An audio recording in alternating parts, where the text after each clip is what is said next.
We are live. Give us a thumbs up or a hi if you're there to let us know that we are live, because this is the first time that Rachel and I have done this via Restream, and so we are the technophobe is coming out and we're not quite sure whether it's all going to go smoothly or not. So it'll be interesting if nothing else. But welcome to our live event. So Rachel and I met and sort of got conversing about this topic, and so we wanted to get together and hold a conversation about it, because we know we recognize it in a lot of our clients too. So the topic that we're going to be talking about today is when we are as a small business owner, there are so many hats to wear, so many roles to play. Oh, hello, hi Marie, thank you, that means we're live. I can see you live too on my Facebook, so yes. Excellent, good stuff. Hi, Clint. So we're talking about today being a small business owner in a world that just feels relentless at times. There is always so much to do and so many things going on. And as a small business owner, that is particularly acute, I think, because there are so many roles to play just within your business. You're wearing all the hats. And, particularly when you start out, maybe if you haven't got enough funds to outsource things, or you haven't, you're there on your own trying to get it going. You're doing so many things. And that can become a real oh, thanks, Gareth. It can become a real juggling act, and the consequences of that are that it can start to feel too much and really get on top of you. And then as your business grows, you think that it's going to get easier as you can kind of take on people, but actually it can still become this really overwhelming feeling of you've always got so many things to do, so many plates to keep spinning, and so many balls to keep in the air. And so when I met Rachel, we realised that actually our clients are coming up with very similar problems and similar scenarios. They're experiencing very similar things, but we kind of approach how we help them to overcome that from a slightly different angle, but a really complementary angle, which led us to want to have this conversation and talk about exactly how it shows up and what it is that you could do to help. So Rachel, I'm going to hand over to you to kind of talk about what client experiences or what your clients experience that lead them to come to you, and then I'll talk about it from my angle a little bit more as well.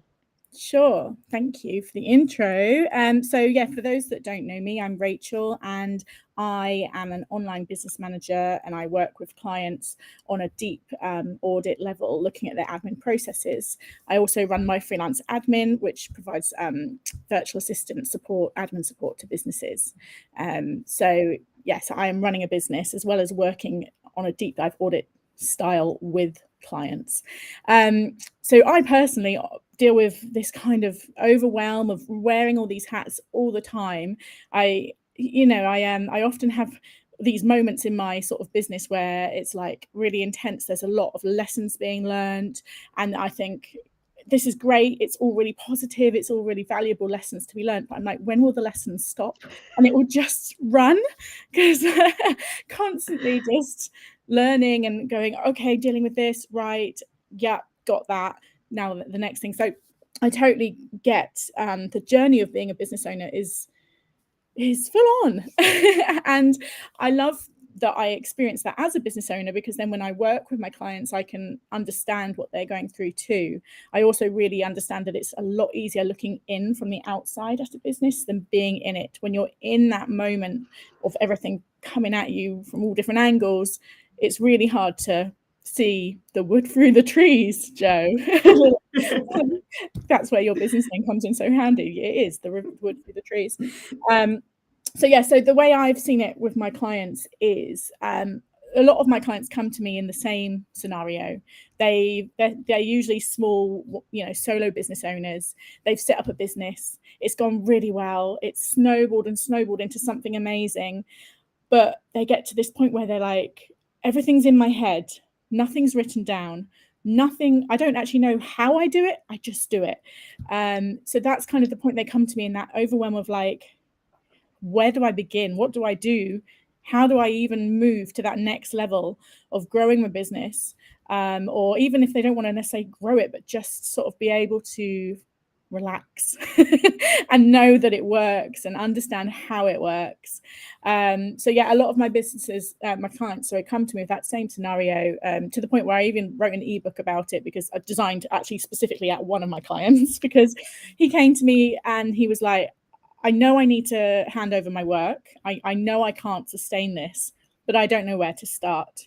And yeah, that's kind of where it's a common theme. You're not alone if you feel that way, and we're going to talk about practical steps on how we can help. I think you've summed up so well the kind of people that that can so easily fall into that way of feeling, and it is really easy to get there. And like you say, I sorry everybody, I didn't intro myself at the beginning because I got caught up in the the technology and working out whether it was working. So I'm Jo Plimmer. My company is Wood in the Trees Coaching, and you're exactly right, Rachel. That's exactly why I named the company Wood in the Trees, because so often we get lost in the day-to-day fine little details of life and business. And that's the other thing, because there is your business and then there's the rest of your life too. And you know, all of that is affecting you, and you're affecting it, and so it's all intertwined. You can't separate the two of them. And so we can get lost in all that detail of what it is that you've got to do, and all the things that are on your to-do list, and to keep doing to be able to move forwards and get to where you want to be. And actually then you can't see the wood for the trees, and you get kind of lost in the depths of it. And it's, I think, having that external person, like you said, Rachel, to just be able to help you step back and see the bigger picture, already starts to open up how you can navigate your way through it and sort of get that clarity. But then there you know, as Rachel says, there's lots of other things that you can do to kind of move yourself out of that place when you fall into it, and those are the practical strategies that we're going to come to in a bit. So I think what Rachel does, and how she helps her clients, comes from a very kind of practical and strategic sort of point of view to help with that workload and what they've got going on, and to be able to manage their way through that growth and to keep on going. And I think that is brilliant and certainly very needed. And I think you're absolutely right with the handing over the work. That can feel really difficult to know how to do that effectively and most efficiently, really, to make the most of it. So it's really great that you're on hand and that you created that document to help with that, Rachel. The way I come at it is probably from a slightly different point of view, and as I just said, you know, your life and your business are all intertwined. They're all a big part of you, and you are a big part of them. And so I'm a big believer in that you are at the center of everything that you do.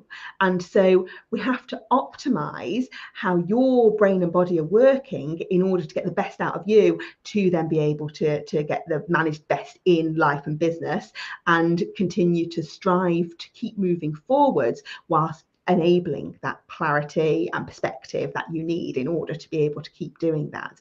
So there's that kind of fine balance, isn't there, of seeing the bigger picture and knowing what the direction is, kind of being able to step away from the business, and then actually getting the work done and being in it and taking those steps to actually do it. And it's that sort of that's where the wood and the trees comes in, because it's doing both of those, getting the bigger picture, stepping back, seeing that bigger picture, getting the clarity and perspective, whilst also navigating those day-to-day details that are still important. They still need to be dealt with, they still need to be done, and so you've got to kind of keep those in mind as well. So I was going to talk a bit about what kind of is happening within our brain and body when we get stuck in that place of sort of feeling overwhelmed and feeling like there's too much going on to be able to cope with it. Are you happy for me to do that now, Rachel, or is there anything else you want to say before we move on? No, I would love to. I love this stuff. This is where I get excited. Like, tell me the science.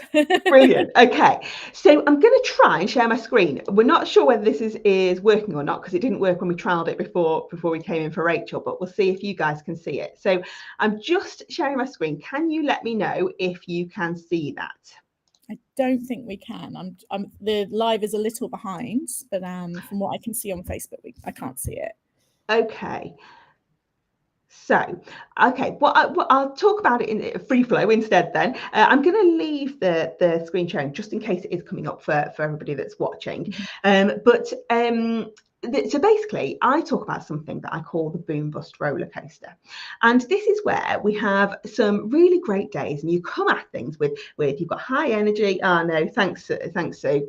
Oh well, we tried. So you come at things with high energy and lots of motivation. And that is going really well. Starts off with you're gaining momentum, you're keeping all the balls in the air, you feel like you're feeling really great with it, and you feel like you're winning at life, you're doing it all really well. But then inevitably, a few days later, you start to feel like you're on the back foot, you're frantically firefighting, you're feeling overwhelmed, can't really think clearly, and wondering if it's all really worth the effort. And this is what I call the boom bust roller coaster. And this is sort of how I first came into what I do now, because it was something that I recognized in myself. I would have these really great days where everything felt really great. And then it suddenly, out of nowhere, these really awful days would happen where I just felt like, I couldn't get anything right. And I was, feeling under all this weight of pressure. And so I sort of started to explore that and what was happening.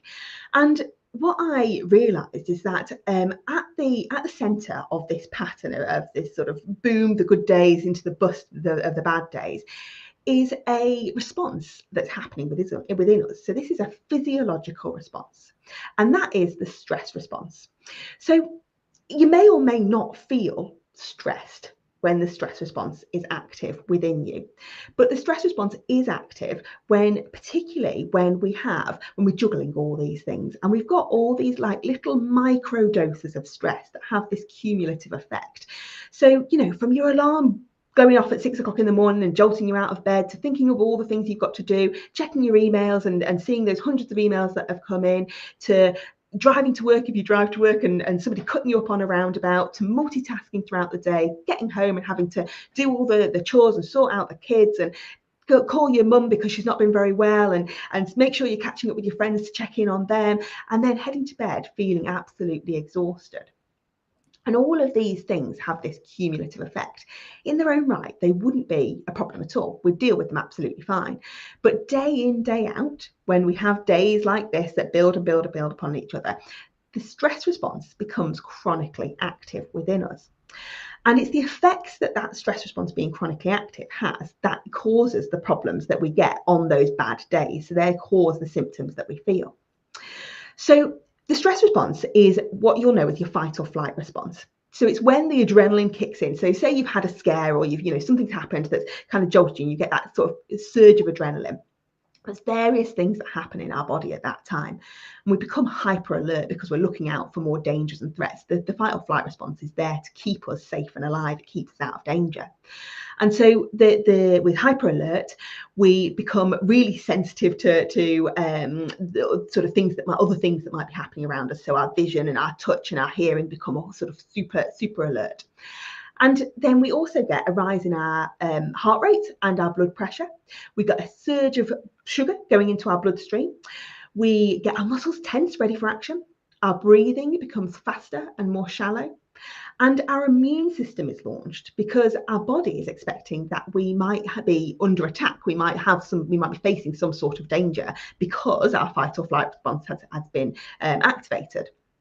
And so it launches our immune system so that it is prepared, ready to deal with anything that comes up as part of this. So it might be that it needs to start the healing process if you get injured in some way as part of whatever is happening around you. Now, the thing is, your brain can't tell the difference between what is imagined and what is real, and it will set off that response, whether it is that you are worrying about something in your head or whether there is a bus hurtling towards you at 50 miles an hour. It can't tell the difference, and so it will set off the stress response all the same. Now, with all these little microdoses, it's constantly active, and that means that all those things are happening all the time. Now, if you kind of take, for example, being hyper alert all the time, then it's no wonder that So one of the things that you might struggle with is being unable to switch off from it all. And at the end of the day, you come away from the desk, but actually your head's still there. It's still thinking about it. You maybe wake up in the middle of the night whirring with, your head whirring with thoughts about the things that you need to do, or that thing that you were sorting out the day before, and something that pops up into your head. So it means we can struggle to switch off from it. But there's various other ways that it can affect us. And one of those is that we can become stuck in a negative mindset and a space of lack, kind of a lack belief, lack mindset. And what I mean by that is that we kind of feel like there isn't enough time, there isn't enough money, we're not doing it well enough, we are going to let somebody down, we're not doing enough. Basically, things are going to go wrong, and we can doubt ourselves and question ourselves.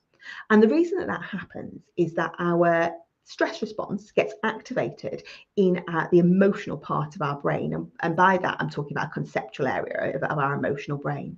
It's actually the amygdala that sits in kind of the emotional areas of our brain that activates the stress response in our body. But by it happening in the emotional brain, we already have a negativity bias as a human. We are more prone to look out for the negatives in order to keep us safe and alive. It helps to recognize those dangers and those threats. But when that stress response is always being activated by these little microdoses of stress, it means our emotional brain is getting triggered more regularly. And that means that our brain is something we call plastic, which means that it can grow or shrink depending on how much we use certain areas. So when it's constantly getting activated, it means it's more likely to be activated more easily. And so then we are more likely to see the negatives first, doubt ourselves even more, think that we haven't got enough time, money, space, whatever that is that we need. And so then that fuels the cycle to keep on going. So we then think, right, we've got to double down and go extra hard and put in more effort to make sure that we get in all these things in this short space of time, because there isn't possibly enough time. So then we end up that we can't see that clearly, because our emotional brain is sort of overactive. And so, as I say, it becomes more easily activated. And that's when we're in that space of overwhelm and it feels like we can't get out of it. So sorry, I hope I haven't waffled on too much there. Does that sound familiar to you, Rachel? So familiar, and I love it. I really love it. I remember going to see Ruby Wax. Actually, she did a tour. I don't know if you know about this, but she studied all this kind of stuff, and she talked about exactly that, how your brain doesn't know the difference between an email coming into your inbox or a lion chasing you. So, it's fascinating. We're such complicated but wonderful people, or humans, we're such wonderful beings, but yeah, it does take some management, doesn't it? Yeah, absolutely. Yeah. And that's exactly it. We are complex, but we kind of almost take that for granted, don't we? Because we're just dealing with what we've got in front of us instead of what we've got within us. We're much more likely to kind of respond to what's going on around us and what we need to do and all the rest of it. Thanks, Sue. And so we're much more likely to respond to all those externals than actually go internally and see, like, what can I fix here? What can I do to help this problem, help me get out of this place? What I meant to say before was that what I recognise in my clients, and I think a lot of people that struggle with these patterns, is that they are people that care. They give a proverbial. So they care about the people around them, not just their friends and family. They care about their clients. They care about people generally. They are generally people that love to help other people, and so. But then they also care about what they do. They're generally passionate about what they do, and they want to give it their all. They want to do their best at it. So they have high standards for themselves, high expectations on themselves, and they're much more likely to beat themselves up way more than they beat anybody, way more than they sort of have that same opinion of somebody else, and much harder on themselves. And as a result of all of that, it means that they fall to the bottom of their own priority list. And then that is part of the problems that fuel the cycles. And that's the thing, you see, because it's not just that once you're in that cycle, there are loads of things that you can do to help in that, to get yourself out of that overwhelm, which I'll share in a minute. But actually, one of the big things is looking at the drivers that are underneath it. And those I've just described, the caring about other people, wanting to help, being driven and passionate about what you do and wanting to give it your all. Those are brilliant qualities. We don't want to get rid of those qualities.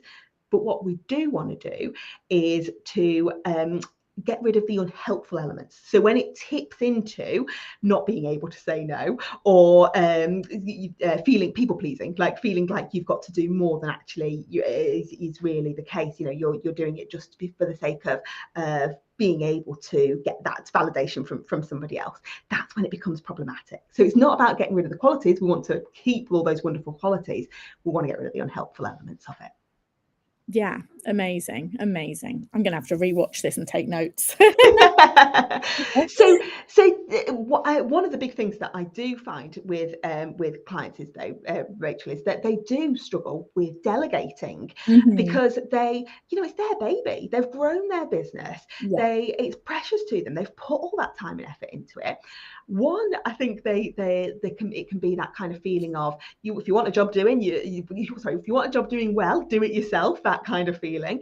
Yeah. And then also as I say, they've kind of invested so much in it that it feels, that trust to put in somebody else to do that work. Yeah. That's really difficult. So how do you overcome that with your clients? Because that's exactly what you're trying to help them to do. Yeah, totally. And actually, I was just thinking about this because obviously when I did my intro, I talked about people wanting to grow their team, but actually this is kind of aimed at any business owner. And I talk about this all the time. So apologies if I'm repeating myself, if you've heard me say this before, but it is all down to my magic word, which is processes. People get so bored of me speaking about processes. Okay. I get very passionate about processes. But basically, if you have the processes in place and you understand how something works within your business, it just makes life a lot easier. You can then work more efficiently. Like when I started my business, a really simple example is every month I do my invoicing. And every month I'd sit there and I'd go, right, how do I do this again? Because I've got a team of people. So I pull the timesheets, I calculate, what do I do? And eventually I was like, I just need to write it down. And then every month I follow those steps. So I think for me, the thing I talk to my clients about is getting the processes in place so that they understand what they're doing.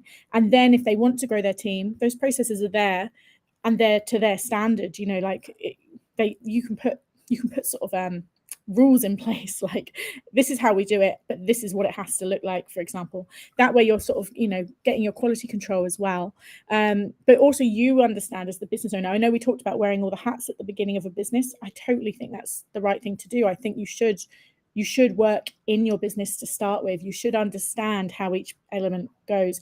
You don't have to be the expert at it. And one thing I talk about a lot is how I really feel people should work in their golden zone. So the thing that you love, the thing that you thrive at is what you should be doing in your business, and leave the other stuff to other people. But obviously, when you start a business, you can't throw yourself straight into that. But I do think it's important that you have a basic understanding of the business as a 360.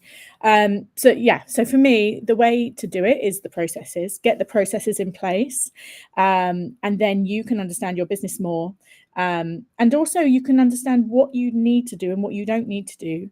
And I use something called Asana for my project management, and I have tasks on there. Sometimes I have a task on there for a month or two, and I keep just putting the due date back. I'll do that. And when it comes to actually doing it, I'm like, do you know what? That's not really an important thing for me to do. It's been on my list for all this time, and it's been bugging me that I haven't done it. But actually, I don't think I need to do it. Bin that one, So just having a lot more awareness and clarity around what you need to be doing, what you should be doing in your business is really important. Yeah, I think that's so true. And that those expectations that you kind of have yourself, and yeah, maybe in an ideal world you do that, but actually in the reality of it, when you kind of think about it, and that you've gone that whole month or two without having done it, is it really that important? I think that's a really great point to make. Yeah. So what would you, I know you've got some top tips for us, Rachel. Is processes on those top tips? What's It's all around processes. My whole life is processes. But yeah, I'll start with number one, and that is aimed at anyone. Like I said, it's not necessarily if you want to grow your team, it's anyone who's in a business.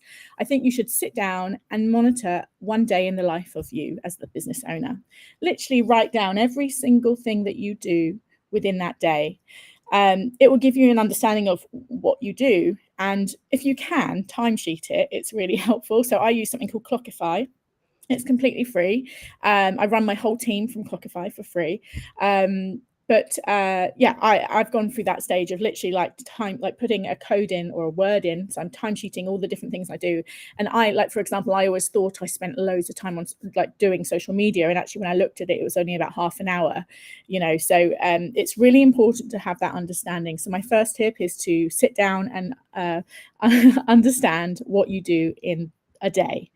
And then my second tip is to put a monetary value against it. So what is your time worth? Because understanding your value is so, so important. And this is where, if you're looking to grow a team, this is where this point applies to you. So what is your monetary value? So say you're charging yourself out to your clients at £60 per hour, and that task is taking you half an hour. That's £30. So it's cost you £30 to do that.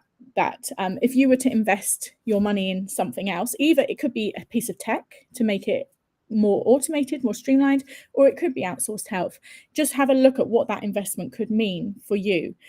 So really understand the value of your time. It's so, so important, because we often just totally underestimate our value and do all the jobs, wear all the hats ourselves, when we actually could benefit very much from investing that money elsewhere.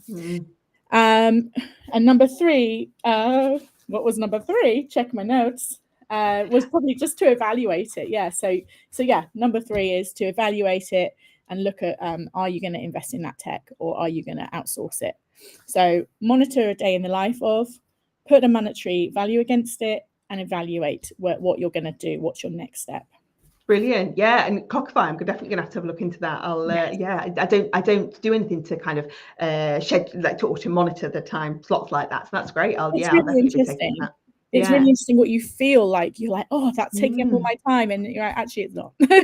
or actually, it is, and I need to do something about it. Yeah, absolutely. Yeah, really useful to inform it. Yeah.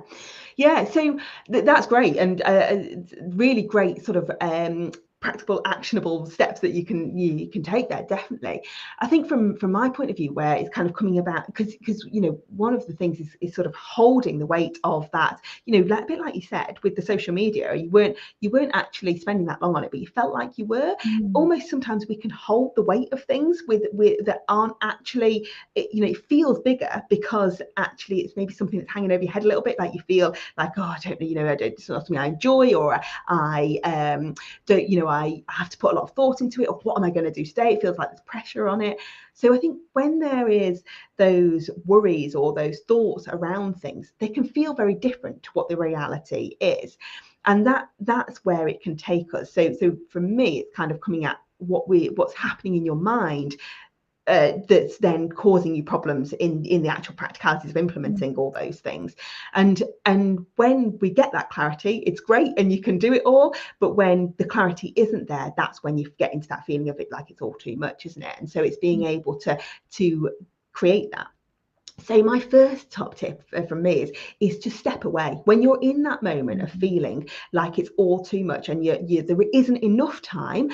And I know that it is the hardest time to step away at that point, because you feel like there is so much to do and so little time.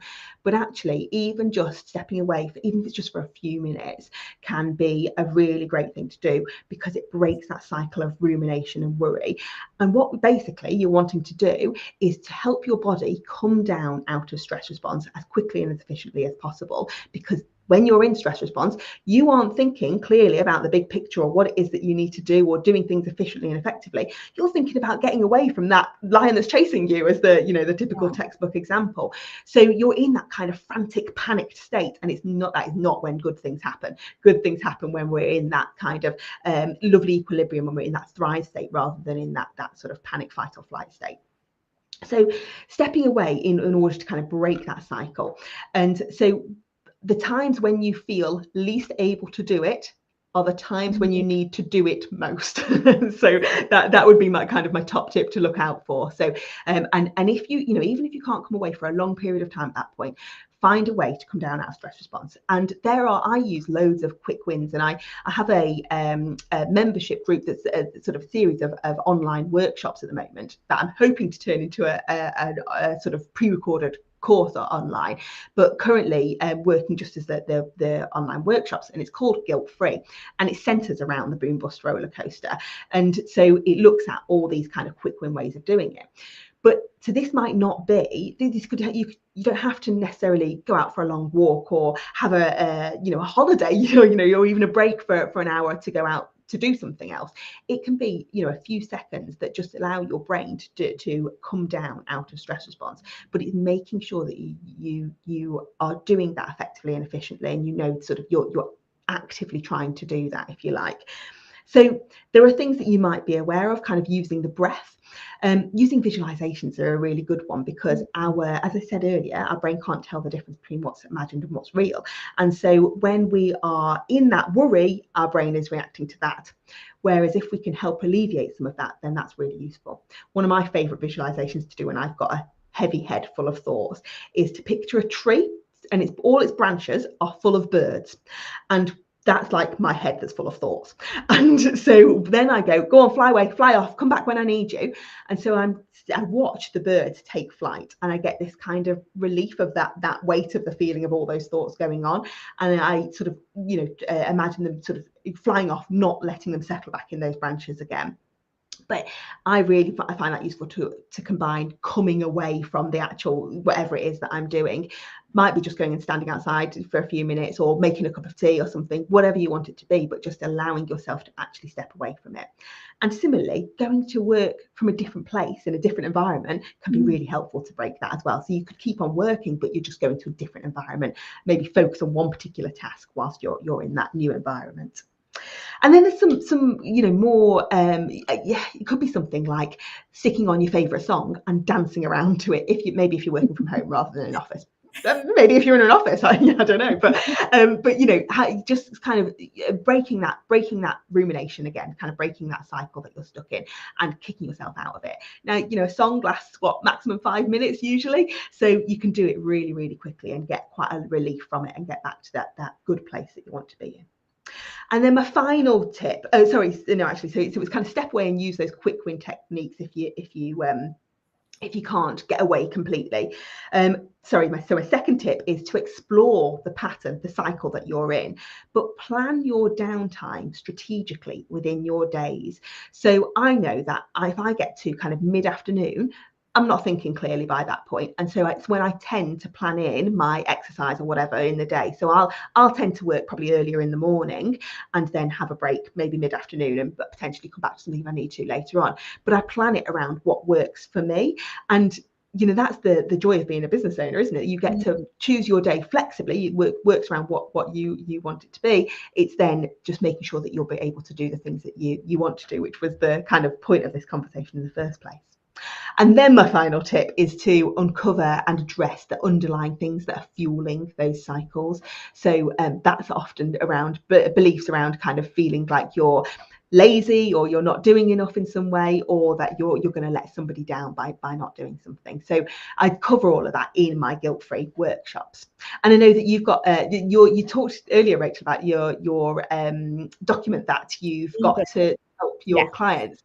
Yeah, so it's an ebook, and it's free, and it's available on my website. You can just log on and it will pop up and say, do you want this? And it's like a 3-step, it's called 3 Steps on How to Hand Over Your Work. And it literally takes you through 3 different steps, similar to, what we've talked about. Amazing. Yeah. That's brilliant. Will you put that link in the chat for us, Rachel? And I'll will also put the link to my guilt-free page on my website, because there's some more information there about the boom bust roller coaster if anybody wants it. Yeah. So, but I think that probably wraps us up from what we were going to talk about today. Do you feel like you've covered everything that you were going to talk about today, Rachel? So, yeah, I'm literally going to watch this back a little bit self-obsessed, and well, not self-obsessed because I want to learn from you, but also just check, did I cover everything?